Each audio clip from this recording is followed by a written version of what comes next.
This is the Teacher Talking Time podcast. Get interested in, and I read other things that they were doing. There's another book that they did in, I think it was 97, called Exploring Spoken English, which is very, very unique in that it just has transcripts and there are recordings of corpus data, and then they go over and make little bullet points after about the different things that people are doing in the conversations. There was nothing like that at the time. Spoken corpora were not available. They were not really on the radar of most people. So it wasn't a methodology book. It wasn't a teaching book in some sense. It was just about language. This is what people do when they talk to each other in various situations. And that had a real influence on me. I then went and did my MA at Nottingham, partly because, well, mainly I have to say because Ron and Mike were there. And then I met Ron Carter on one of my modules, and we got on very well. And I ended up going back to do my PhD there with him as my supervisor. Nice. So that was and then he had a major influence on that and probably everything I've done subsequently. Yeah. So yeah, that's Ron. The other people you mentioned were Willis, Thornbury. Dave Willis. Yeah.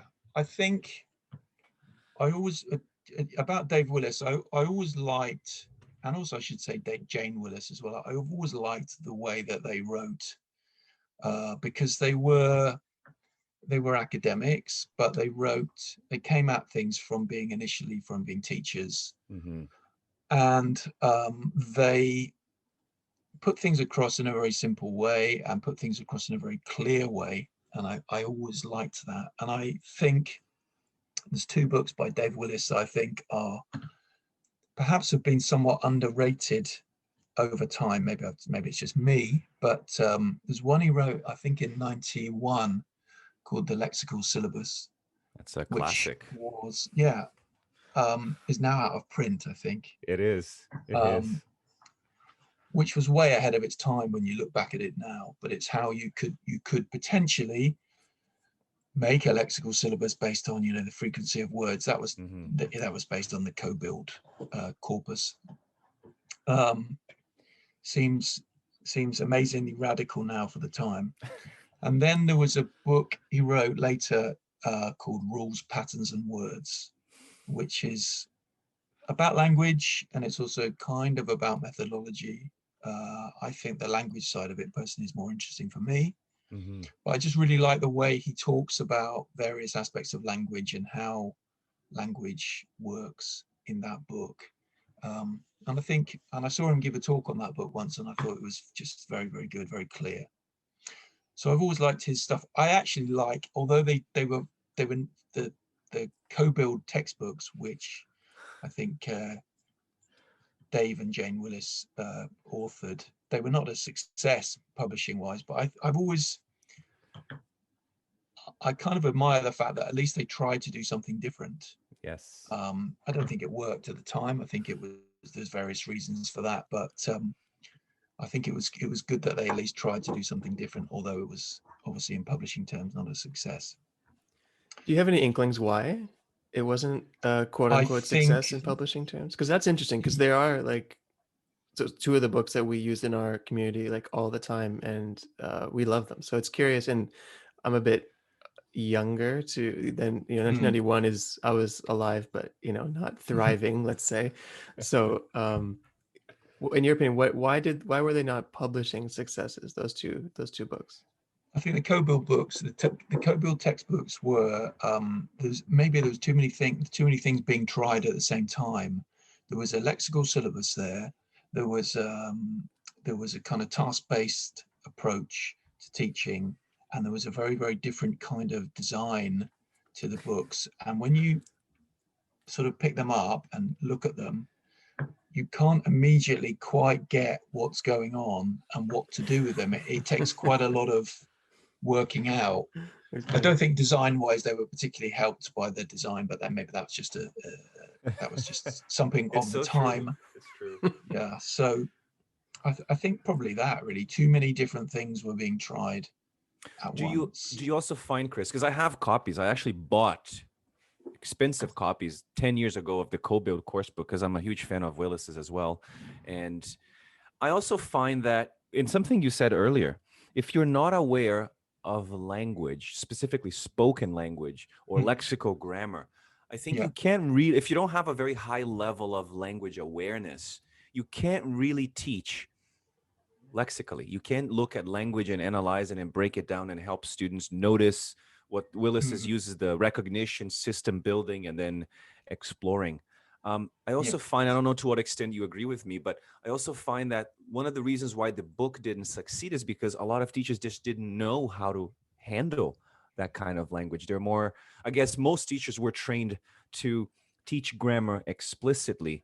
Again, you preemptively say today we're going to talk about this specific target language. So it's very linear in the way we teach that. And as you said, the book is I would say it's a bit confusing because, as you said, there's so much in one page that you don't even know what to focus on. Yeah, I think the structural syllabus, if you like, has many reasons why it's kind of stayed in place, really. I think one reason is that it has the appearance of being neat and tidy. Second, it has kind of it has precedent because that's what people have seen before. And third, as you said, maybe it's something which is covered a lot in training. And there's nothing wrong with grammar. All students need grammar, etc. But yeah, so I think if you come along and you kind of offer something which is quite radically different to that, and saying actually we're going to take things in terms of language via Lexis, it's a big jump for a lot of people, and for various reasons. Yeah. Just one last point on that, because I'm curious. And you said that you saw Dave and Jane speak. Did they alleviate any of those concerns when you heard them talk about it, or did they kind of compound it? Yeah, I saw. Yeah, well, I didn't see them speaking about the co-build books because that was probably before my time as well, really. But I saw Dave Willis on his own talking about rules, patterns, and words. That was a presentation of that book. Yeah, and there were some questions really about his approach in the audience there, but I think he dealt with them quite well, really. Okay. Jane Willis, I've seen presenting about task-based learning. I think that was, yeah. So that was to a very large group of teachers. Yeah, and I think whether you adopt that methodology or buy into that methodology or not, she was very, very good at explaining it and making it accessible to the teachers who were there, and giving them every kind of opportunity to use it if should they wish to. Yeah.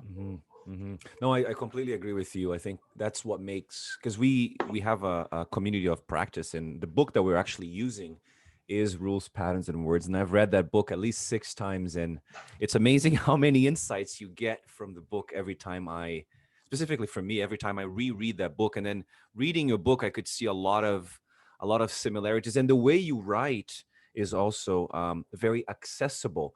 And that's kind of what I want to move on to, is to talk about the book, your writing process, developing. What was the, perhaps, no, I think instead of asking about the book, I'd love to hear you speak more accurately about your writing process, Chris. What does it look like for you? Like, do you have like writing sessions? Do you force yourself to write every day? Like when you sit down, is it an empty page? Is it bits and pieces? Like, what is it like? I certainly don't write. I don't write things every day or anything like that. No, I'm not a novelist. I think it's slightly different for everything I've written. I'm very used to writing articles, so that gives you a kind of certain template, and almost like it's almost like every chapter is almost a little bit the same length as an article. So I just do things chapter by chapter. With this book, it was, I had the kind of, obviously I had the idea, and the introduction was kind of there first because that was part of the proposal. So I had a kind of starting point already. And then in terms of writing it up, I did it in the order that, I can't remember the order I did it in actually. It wasn't in the order in which the chapters are. I started with when the data was there. So I think the first lot of data was the chapter on teacher evaluations of materials, because I had that data. And if I leave the data too long, I can't usually remember. I need to look at it fairly quickly. So I looked at that, and then some of the other data from the other studies came in. So I did those in turn, and then kind of melded it all together. And in terms of the time I spend on it, yeah, it's whenever I get a chance, really. If I get in the zone, I can do a lot, write a lot regularly over quite a few days. And it's best not to leave it too long. Yeah. Okay. I think the kind of advice I always give people, like PhD students, is when they're writing, because writing a PhD is a bit like writing a book in a way, is that it's very easy to think that you've got like 5 hours to work on something, and I'm going to spend 5 hours doing it, but you won't, because you'll get distracted by the internet or whatever. So, you can be just as productive if you spend 1 hour, but make it a good hour, productive hour. That's what I think. But yeah, it really does depend on what time I've got, what else is going on at the time. Yeah. And let's talk about the book now, because then we can jump into conversation strategies. What was the initial impetus to actually decide to write this book? There was probably two really. Probably the first impetus was somewhere in the distant past when I was first teaching, and I mentioned this in the preamble, that when I was working in Japan, students would often want to develop their ability to have better conversations in English. That was a kind of priority for a lot of learners, and a lot of learners I've met since in a lot of contexts. But it was difficult for them to get beyond kind of just basic question and answer stuff. And at the time, I didn't really realize what might help with that. So I think somewhere in there was this. And then Mike McCarthy and Jean McCartan wrote a chapter for another book I did on practice in 2018.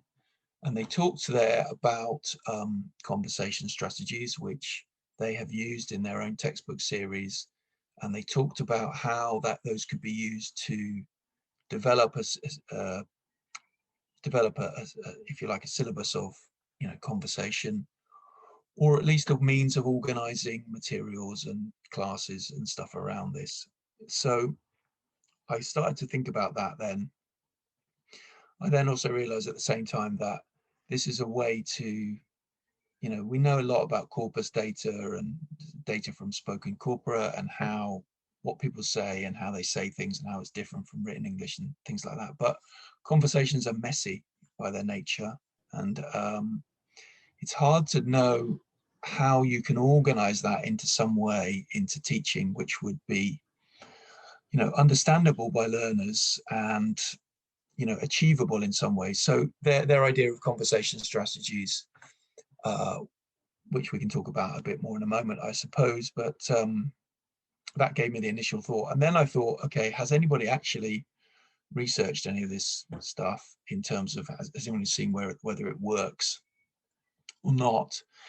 So I talked to Mike and Jean about that, and they didn't seem to think anybody had. So I thought, okay, that's maybe I should then. I'm interested to see if this works in some way. And that's actually a question that somebody had sent to me. I think it was Russell Main. I have two. I have actually a bunch of questions from people, but one of the questions he asked was that if you know of any other books that actually took the same approach as yours, basically looking at one narrow topic through several perspectives, because that's what I think makes this book unique. Yeah. If I say no, then of course someone is going to find a book that does that. I don't know of anything. I do know of books. There were books. There's been things written in the past where there was a whole book focused on a huge study, for example. Like there's one, and I think might have been in 1964 it's a methods comparison book, and it's a huge study, and it's all about a comparison of method A and method B. But I don't know of anything. There's been lots of books which are focused on this on the same thing, but yeah, I don't particularly know of anything which is focused on this realization of conversation strategies in this way. No. Yeah, I think there was one book, and I remember it was written by, I think it was Keller. Are you familiar with Conversation Gambits? Yes. That's like an old book. That's the only book that I can think of that somewhat talked a little bit about strategies for conversation, but that book is also out of print, and I think it was published by the same publishing house that that published the lexical approach. I think it was LTP. Yes. Yeah. LTP, right. Yeah. But the question, go ahead. No, I was just going to say that, I mean, there's been lots of studies on strategies and communication strategies, and some things on conversation strategies, published in journals, etc. But I personally don't know of a book that takes the same approach as I did here. No. So I think it was in the preamble, and as you mentioned, Chris, when you were teaching in Japan, I think perhaps in Thailand, I think it's everywhere. One of the most common problems that students face when they're trying to learn a language is actually their inability to develop their conversational skills. Yeah. And as you said, more often than not, learners, they cannot go, as you said in the book, which is great because Thornbury wrote a book about that. They can't go beyond the sentence. Yes. And I think a good example of that are the RIF sequences. And to listeners who are not familiar with the term IRF, what is it? Initiation, response, and feedback. Is that correct? Yeah. So I think the question that I have, Chris, because I have my own theory, but I would love to hear you speak more about this, is why do you think this is the case? Is it because many classrooms are still adopting materials that are based on a synthetic syllabus, where learners are taught very specific target language, and then at the end of that PPP sequence, they have to produce language to conform to that which was taught? Or is it because we're putting some sort of straitjacket on their language and expecting them to simply regurgitate language which they had been taught? Why is that the case? Why do you think students they learn English, but they can't converse in English? Yeah, I think that's a very big question, and it's a complicated answer. I think one reason is nothing to do with what students are actually taught. It's, of course, to do with perhaps opportunities for them to interact outside the classroom, which may be limited in some situations. It will depend. I don't think anymore it's so much about the country that they are in, although that has an influence. Obviously, if you're in an English-speaking country, it's much easier to interact and find opportunities for interaction, etc. But of course, people can interact online as well. So that's one reason. And we shouldn't dismiss that, because that is important. I think another reason is that a lot of language syllabuses still are very much based on written language and teaching people to say written forms, which is not, it's not to say that nothing that is written is ever spoken, but of course there are big differences. So if you take an example such as, and this is from Mike McCarthy and Jean McCartan's chapter, they talk about relative clauses, and they talk about the fact that they are used very often to make a comment on what somebody has said. and to continue the turn in some way, and to, as in an interactive way. So somebody will say, well, we went to a restaurant last week, and the other person might say which was nice, or something like that. So that might seem very, very simple, but that's not a written form of a relative clause, obviously. Right. And it's different. So if students are only taught the written form, which is, non-defining clauses are, I don't know, my brother, comma, who lives in London, comma, is a footballer, or whatever. That's not, that structure is not without its uses, but it's, if they're only taught to say that out loud, to say that in a conversation, it's going to be very difficult. So I think that's part of the problem. Another problem comes from, I think, perhaps sometimes there's a perception that a conversational exchange is really just a question and an answer. So it's very easy to teach, or relatively simple to teach. How are you? Fine, thanks. That kind of stuff. But things kind of stop there. And that's quite hard for then learners to take it anywhere beyond that. So that's a question of perhaps discourse. Yeah. So I think the question over, you mentioned PPP and synthetic syllabuses and things like that. I think that's a slightly different issue.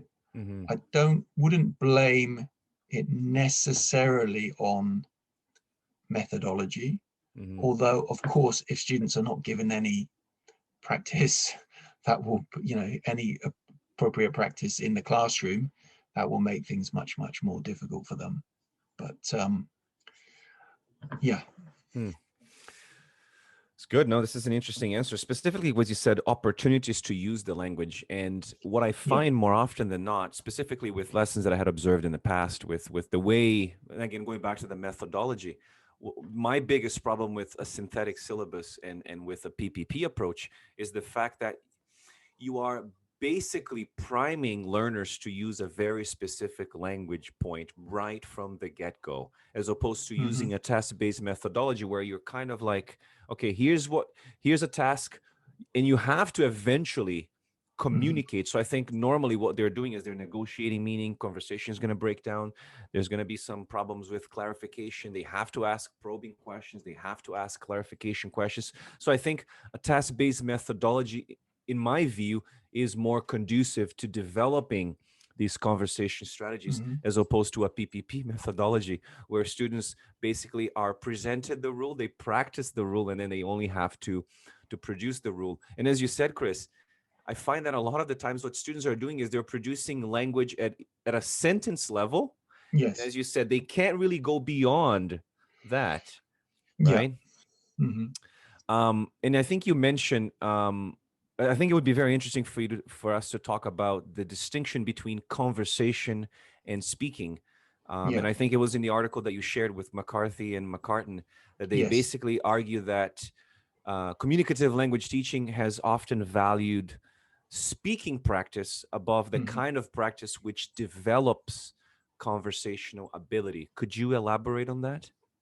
Yeah, I mean, first of all, I think that communicative approaches still have an awful lot to offer teachers, and as you said, interaction in classroom and communicating for a real purpose, all of those things are of, however, whichever framework people use or however they do organize their lessons, I think they're of a lot of value. And there's a number of activities, communicative activities, which are developed over the years, which are incredibly useful and innovative, enjoyable, etc. I think they make the distinction between speaking practice and conversation practice because what sometimes happens is that what sometimes has happened, and maybe still does happen to an extent under the guise of communicative teaching, is that students are given practice speaking, but what that practice really is it's repeating perhaps a structure or the structure of the day, and So they're saying it, but they're just repeatedly saying, similar examples of, sentence-based examples of one structure. That's not without its value, but it doesn't, I'm not sure how that, it's quite a long way, I think, for learners to go from repeating sentences to then putting that into a conversation. So they talk about, when they talk about conversation practice, they say that it's very important to have examples in a conversational context, first of all, obviously, and then to try to practice them within perhaps smaller conversations and conversational discourse, if you like. So rather than repeating the same kind of sentence pattern. Yeah, that's one of the differences that they mention. Yeah, and I think that's an important distinction, because I think sometimes I think probably all teachers at some point think that when you're giving students speaking practice of a particular language item, that their kind of conversational ability will somehow develop from that. But it's quite a long jump to go from that to being able to say, I can, or whatever it might be, to actually putting that into the nature of interaction, So that's the difference that they mean, really.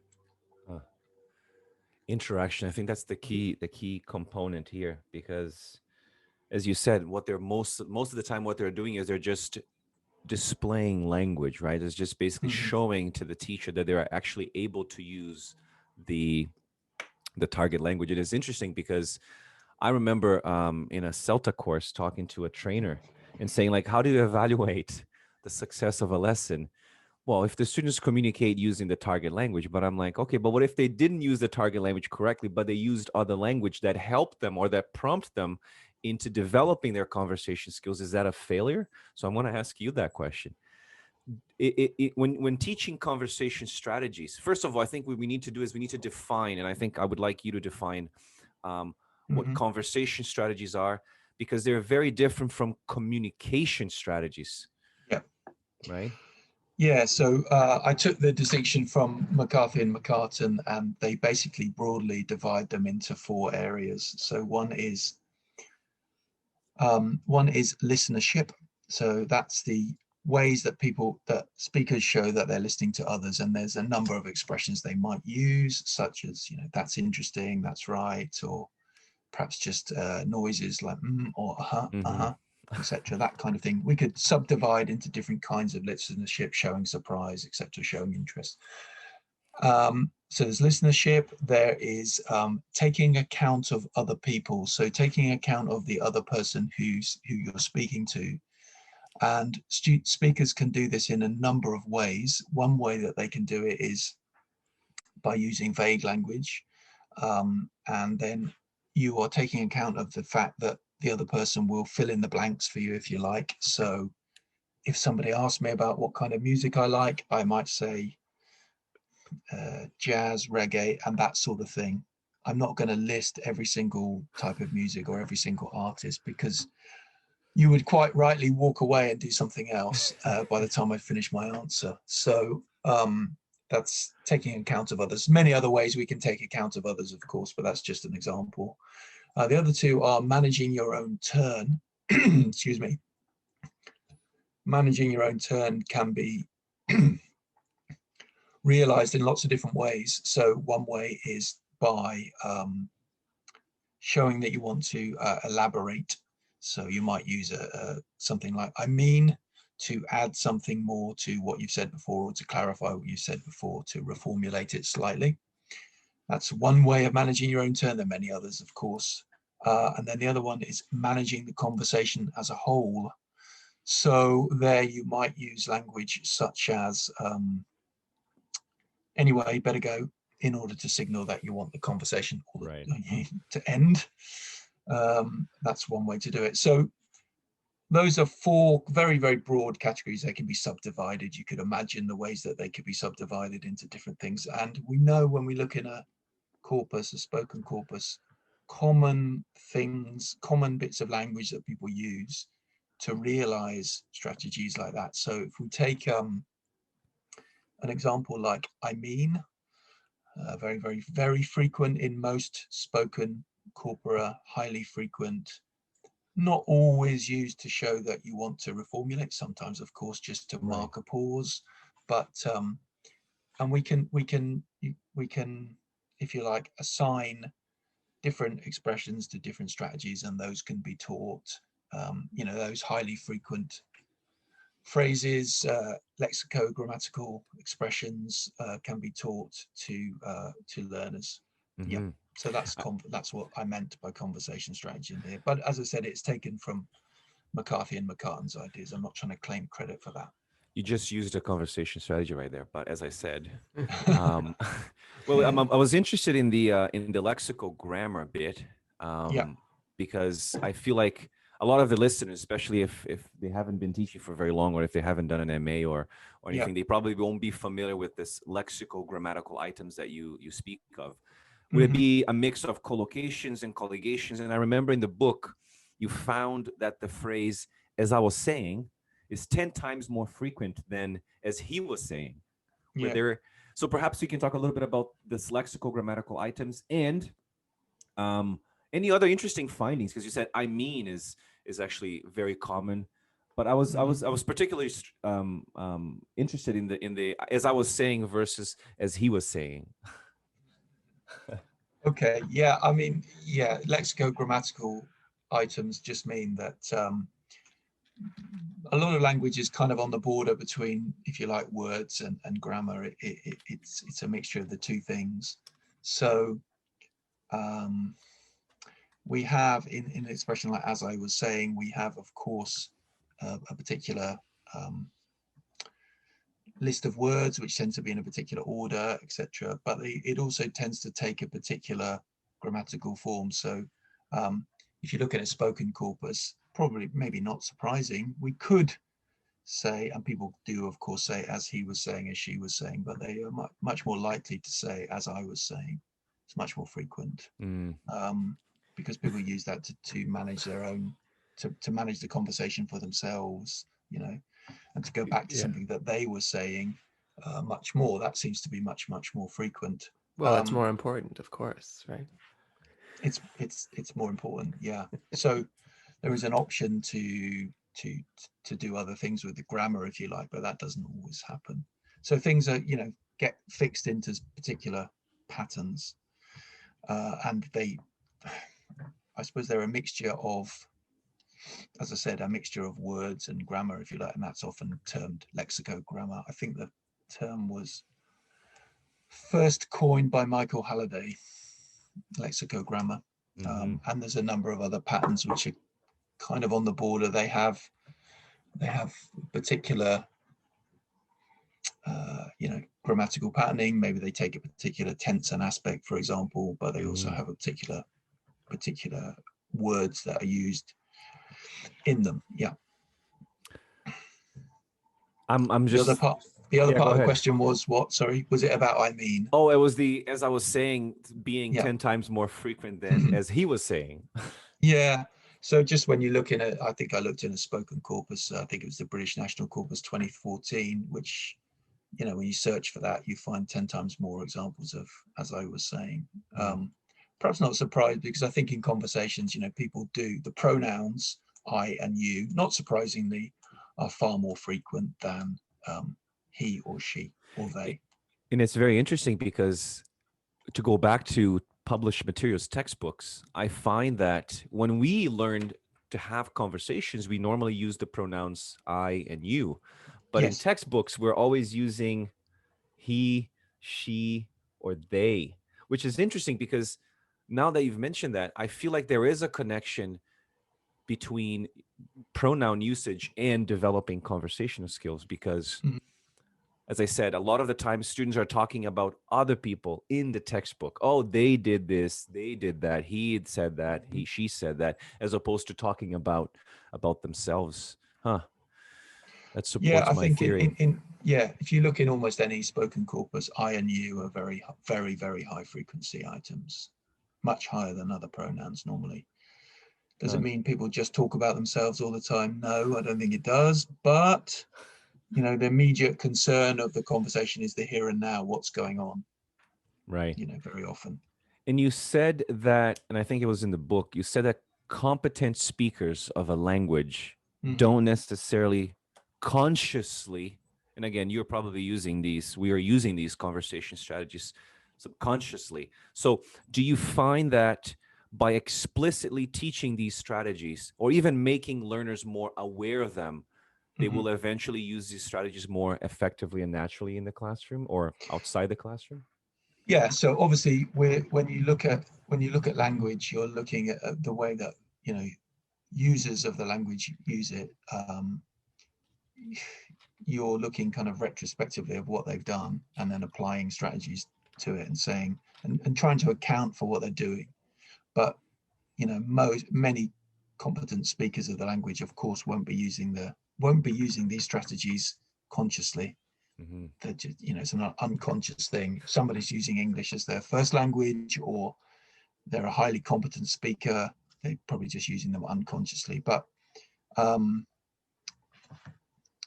you can use that to then to look at what they're doing and to take account of the language, as I said, and maybe organize the way that you might teach some of these things in your lessons and materials and things like that. And then, does it work to teach these explicitly to learners? Well, that's partly what the book was about. Does it work or not? Now, in the studies that I did in the book, one of them was a kind of mixed method study, mainly an experimental study where there was an experimental group and a control group, and they were in the UK. And they were given two types of tests. They were taught the strategies, obviously, one group, and they were given two types of tests, and one was a production test and one was a receptive test. And on both measures, at least in the short term, yes, compared to a control group, they did significantly outperform the control group. The second study I did was with one group of students in Japan, and that was not an experimental study in that way. It was more of a study based on a kind of action research model. And then I looked at this group's diaries, and they kept diaries, and we did interviews. And based on their self-report, yes, they could make use of the strategies. I mean, that's what they reported being able to do. They could make use of them. They could remember them. They could remember some of the language associated with them. And it seemed to help them to feel a little bit more confident in their conversations. And it seemed to help them to be a bit more perhaps in control of what they were saying. You know, that came out in their data. So there are different types of studies. So yes, I mean, obviously it's going to be difficult for most learners to, you know, that in the moment they're not necessarily going to remember, okay, this is the strategy, this is, you know, of course, but you can say that about anything which is taught explicitly. So you know, the hope is that it gives them a kind of peg to hang it on and to understand it, and to you can give them practice with it, etc., in the class. And then hopefully over time they will, you know, if they choose to, they will be able to use them better to have more successful conversations. That's the idea. Hi there, my name is Agnes Rubinho. I'm a teacher. I have been part of the Learn Your English community since September 2020, and I couldn't be more grateful for having had the opportunity to join the community, because I've been working on my own since 2004. I've been a teacher for 27 years now, but before that I used to work for schools, and I worked for 3 different schools which use different methodologies. And at that time I felt that some methodologies worked for some people, But for most people, it didn't work. So I didn't feel I had the flexibility to work on what I believed. And in 2004, I decided to go freelance, and I could work the way I believed based on the students' needs. But for many years, I felt really bad because I wasn't applying any methodology in particular. I was working on what the students brought me. And once I joined the community and I started learning a lot, so I learned about dogma, and then I learned about the power of visualization. I remember this month, it was really good. I worked with a lot of students on that. And then they started talking about TBLT. We've been reading Dave Willis' book, and I've been learning so much because when I set the CPE, when I had a course to see the CPE, at the time it was called CPE, it wasn't C2, it was CPE. And the next natural step would be to take the CELTA. But I learned a lot about this, and I didn't feel it fit me. I didn't like the way I learned about CELTA, and I decided not to keep on studying. I just had the postgraduate course in English in my country, but it still didn't help me. It still didn't teach me. It wasn't practical, and I was still working on what I believed with my students. So for a while, I felt like a fraud because I was working on my own ideas. And then Learn Your English came and showed me that it's possible to apply a methodology based on the students' needs. And now I have in my classes a combination of dogma and TBLT. I work mostly with private students and one-to-one classes. All of my students are private. And I came here to thank you guys because the work you develop and the work you provide is priceless. And every teacher I talk to, I go like, oh, okay, oh, I meet a new teacher online. I meet a new teacher on Instagram. I say, oh, you should go to Learn Your English. You should learn what these guys are teaching because this is the future. And now I don't feel like a fraud anymore because now there is a reason why I felt I needed to work like that. Yeah, so there is evidence behind it, and now I'm learning how to apply it. My classes have improved by leaps and bounds, and I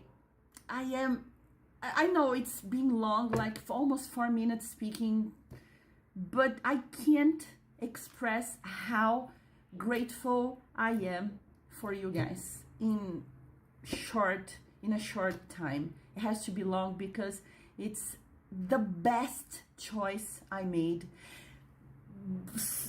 It's impossible to express. Yeah, the best choice I made when I joined the community. That's why I share this with everyone, and I think everyone should join it as well. Thank you. I couldn't be more grateful. Thank you guys. Take care. That's really interesting because I think you just answered the question I was about to ask you, but I'm going to ask it anyway, just to make sure, just to clarify. Yeah, sure. Because this always comes up, I feel like, when we talk about teaching speaking or teaching strategies for conversation or communication, is that as teachers, I think a lot of us say, or think, what does it look like to teach speaking? If students are speaking, does that mean that we're teaching speaking? And I feel like pollination always comes up when we have these discussions too, in his 4 strands. And where do you fall with that in terms of conversation strategies? Because as you just said, if we can teach it once and students can conceptually understand, okay, I get it. But is teaching conversation strategies more about the opportunity of fluency development and not necessarily as teachers saying, I have to teach something today, but giving our students an opportunity to practice and put in use what they've already been exposed to or already been given instruction on, let's say explicitly, but these strategies develop, as you said, over time. So is then the focus on that strand of nation, the fluency development of, they already are aware of it, but they need to develop the skill of it? Yeah, I think, yeah, I think probably, like all things with, in terms of acquisition, obviously things will develop over time. But I think for an awful lot of learners, they haven't got lots of time, and they're coming to classes. And I pitch this in the book as a kind of something that people could, focus on in the classroom. Obviously, there's many other ways that people could acquire spoken skills, conversation skills, but it's not always available to them. I think most learners are coming to the classroom to at least have their development speeded up in some way, hopefully. That may or may not happen, but that's what they're sort of hoping for. So I think that if these conversation strategies give teachers one way to organize lessons in this area, and give them a means to do that, and maybe give learners also a kind of help them to organize it and to understand it a bit more clearly. I think if students are just given opportunities to talk to each other in community activities, yeah, I think they will develop in some ways. But as you said, it might take a long time. And I think they're probably coming to classes in order for us to help them to speed up that development. So right. I see this as one way that could help that. I'm pretty clear in the book that I'm not saying this is the way. It's not the only way. There are many, there may be lots of other ways, but I just put it forward as a way. And I think that's a clear distinction that I tried to make. Perfect. And yeah, and I think it was a great question, Andrew. And I think, sorry, Chris, for that's okay. being a little late to this party. But okay, no problem. Andrew, I thought your question was great, and I think what I like, Chris, you wrote a little bit about not only the lexical grammatical aspect of it, but also the sociocultural. And I think really the classroom itself is kind of a space where we're preparing learners for the their target communities, right? And part of our role is to kind of make those affordances for them to have opportunities to kind of prepare for that, right? And I certainly work in an EAP setting, so English for Academic Purposes setting, and it's amazing how many times I've taught presentation skills. But when I speak to my students after they graduate their programs, they often come to me and say, Mike, I can give a presentation like a TED Talk, like a TED Talker, right? Like I feel super confident, but I'm still struggling with making friends, and I'm really struggling with these kind of everyday, real social, the interaction that Leo talked about earlier. I'm struggling with that day-to-day interaction. And it's a challenge though, isn't it, for teachers to find space in the syllabus to cover these things? I'm just wondering, it kind of dovetails from Andrew's question. How might teachers find space in the syllabus? Do you see this as like a critical incident type thing where like, oh, here's a problem, how might we solve this? Or are there any specific techniques that you feel might be easily applied without taking up too much space? Because there is that battle, right? Yeah, I think, I mean, it's a bigger question perhaps, but I think you mentioned about EAP situations. I think what happens on EAP courses very often is that a lot of time, quite understandably, is given to academic discourse, such as giving presentations, reading, writing. Okay, and there's good reason for that. We all know that. And then there is less time for helping people to interact and to have better conversations, more successful conversations, if you like. But actually, I think that is critical, because if they're particularly in an English-speaking environment, such as the one that I work in, that's the way they're able to get instant feedback on how they're doing. You know, they can write an essay or something, and they'll hand it in, and it'll take a while to get any feedback. But their day-to-day interactions are where they get feedback on how they're doing and whether they're successful or not. And you know, the learners from the study that I did in the book about who were in the UK, they weren't studying on an EAP program. They were just studying on a general English program, but they were in the UK. And what we found was in their diaries that they did report going out of the class and using some of the strategies, and they did report that it helped them in some way. And they often reported about the kind of conversations that they were having were actually often on very, very simple, general, everyday topics. That's the kind of conversations that they wanted to have. So it could be all kinds of things, like I went to the gym and I spoke to such and such about X or Y, you know, that kind of thing. Or I spoke to a taxi driver and I showed I was listening, and the conversation carried on a bit more, you know, okay, it's very, very simple. They were, you know, lower intermediate level. So, you know, that might have influenced it. But yeah, I think certainly it can help students to have a feeling of, I think you mentioned the word agency, to feel more that they are in control of what they want to say, and perhaps to make them help them to have more successful conversations. Yeah. I think I was just taking notes here because I think we're moving in a different direction here. But I think it connects to everything that we have been talking about here. Because I'm thinking about the teacher. I'm thinking about, what do teachers need to know to teach conversation strategies? And what do I mean by that? Is, what do they look like in the classroom, Chris? Because one of the things I really liked about the book, and I really liked about your approach to writing and to talking about conversation strategies, that you're not coming from a prescriptivist. You're not telling people, as you said, this is the way to do it. You're just showing them a way to do it. So conversation strategies in the classroom, do you find that, is it good to follow perhaps even what Dave Willis talks about in Rules, Patterns, and Words, starting with awareness? Maybe we can just build awareness first, and then we can build a system. Let's systematize, let's categorize all of these. This is for listenership. This is for managing a conversation or managing a turn. And then moving on into opportunities to explore, to test out their hypotheses. So this is the first part of my question.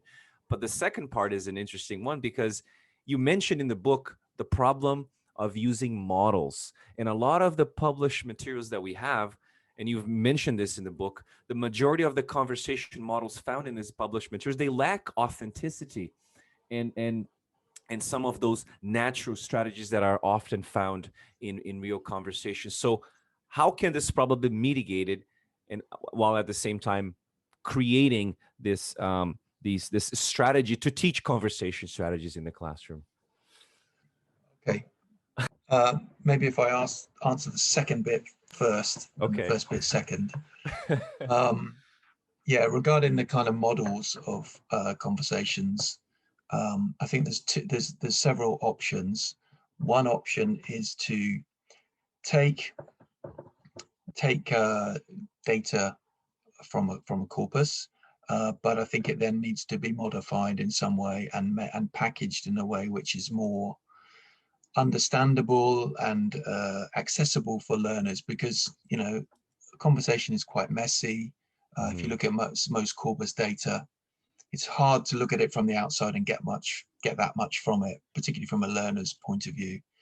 And I think that has some merits to it, and I think that can be very beneficial. It takes a bit more, takes time to do that, and then most corpora won't come with any kind of recording. So you probably the teacher would need to probably make a recording. Again, that's a bit more work. So that's one option. And McCarthy and McCartan in their book, Touchstone series, yeah, they use conversations based on corpus data and modified them. But they've had the time to go away and do that. So that anyway, that's one option. Another option is to use dialogues from other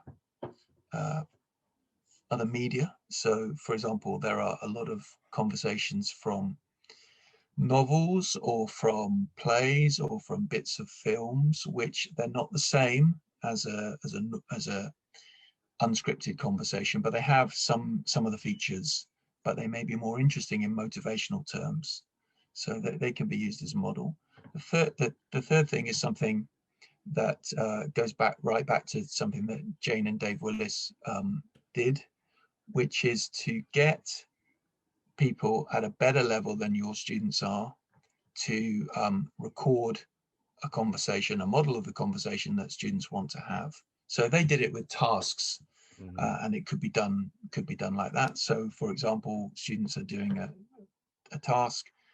After they've done the task, they listen to a recording which is of speakers at a higher level than they are doing the same task, and then you look at the language in that, and it could be the strategies, etc., in that are used. So that's a third way. And when I say a high level speaker, it doesn't have to be a native speaker. It could be B1 student, could be a C1 student, or whatever. So I think those are options. I think the third option is definitely, second and third option are probably simpler for teachers to do on an everyday basis. Especially now, it's very easy, quick to make a quick recording, no problem to do it. So those are options in terms of making, different models. The first question was, I think, about methodology, right? Yeah.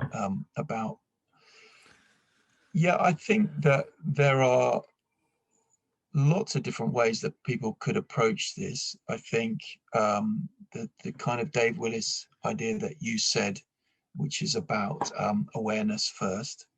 I think, the first thing is definitely, in however that's kind of modeled, that students, of course, need to see this language being used in context, in a realistic context. I won't use the word authentic because it's kind of so loaded, but anyway, realistic context, and they need to see that, need to understand it, etc., and then they need to look at the language and become aware of its form and its function. Definitely. However that's done, I think that's important. And then you talk about system building. That's categorization of things, isn't it? And that to me is also part of awareness. And I think that's sensible. However that's done. And then exploration can come via various forms of practice in the classroom. Again, however that is realized. I think that's fine. I think the main thing is that when we taught the language, we just said the lessons that were used in the various studies and the materials and things, they were realized in slightly different ways. The conversation strategies were similar, but we said we just abided by certain principles, communicative principles. Language will be looked at in context. Students will look at form and function. Students were given different types of practice, and given feedback, etc. It sounds like it sounds like the teacher's own language awareness and knowledge about the language is quite important in all this, Chris. Yeah, I mean, I think always teacher language awareness is really vital. I think that probably on a lot of courses, there isn't, because of time, there isn't enough time given to that and the importance of that. And maybe it's left for teachers to take care of it themselves. And I can kind of understand that, but at the same time, I think it is very, very important. I think anybody can learn methods and activities and how to set up classes, but language awareness does take longer. Yeah, and it obviously very, very important. Yeah. Oof. Okay. I have so many more questions to ask, but we're going to try to wrap this up because Chris is going to have to get his second dose of his vaccine at some point today.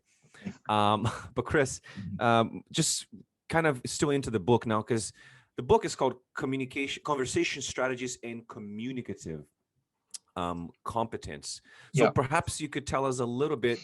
I mean, everyone here wants to know more about communicative competence. And I remember I was doing some research and I wanted to read more about communicative competence. But correct me if I'm wrong, this was put forward by Himes, basically in the late that's right. 60s, early 70s. Early 70s, Yeah.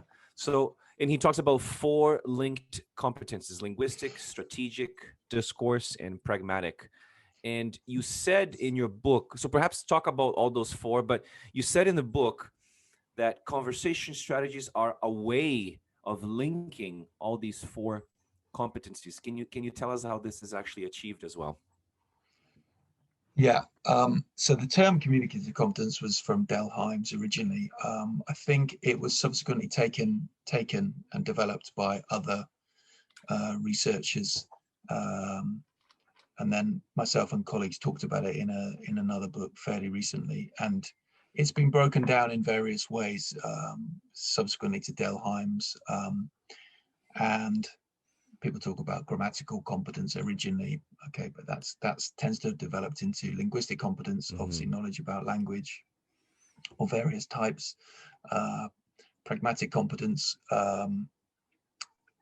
competence in using appropriate language for the appropriate context, with the appropriate, when you're in a conversation or whatever with a person, using it appropriately for that context, basically.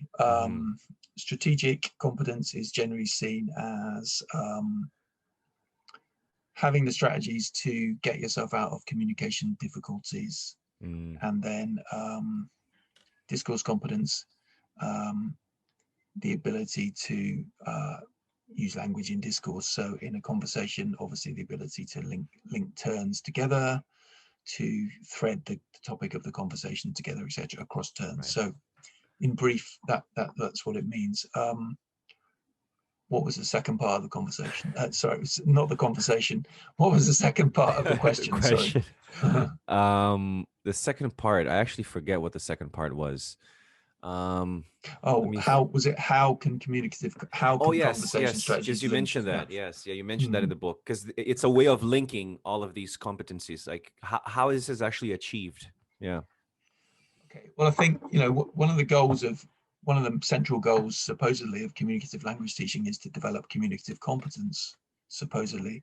So really the kind of Himes original idea is, for me anyway, fairly central to communicative language teaching, but doesn't always get talked about that much. And it seems to me that it's what happens very often is that in classrooms, etc., and certainly in syllabuses, linguistic competence is the one that gets focused on a lot. Yes. For obvious reasons. So when I talked about conversation strategies, I said that you can teach a language item which fulfills a particular strategy, and in doing so, there are different competencies which are, if you like, covered by what you're teaching. So if we take, as I was saying, when you teach that expression, obviously you're teaching the linguistic competence there. At the same time, that can help with, and you can only use that expression really with some discourse competence, because you have to see how it links back to what you've said before in the conversation. Right. At the same time, you need to be able to use it pragmatically, because you need to use it where it's appropriate. Now, you can say this about lots of language, of course. I think the point was that this doesn't always get used, and strategically you could use it potentially to get yourself out of a problem. Perhaps you haven't made yourself clear enough, and perhaps you want to use it to go back to something and to clarify and to get your point across in a better way. So that's really what I meant. But I think the point is that communicative language teaching has many, many benefits, as I said, excuse me. And, but I think sometimes this idea of communicative competence gets slightly sidetracked or sidelined, shall I say. Yes. And linguistic competence is what gets focused on. Yeah. Yeah. That's true.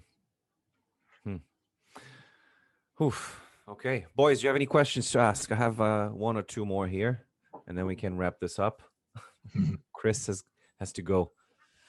No, I've asked mine. I'm good. That was great. Okay, I have two more.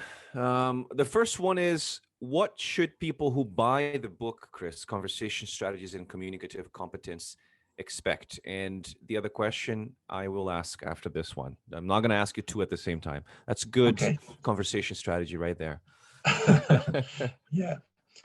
What should people expect from it? Well, they'll get an explanation of what I mean by conversation strategies. They'll get an explanation of what I mean by communicative competence. They'll get a kind of justification of why I think these things are important.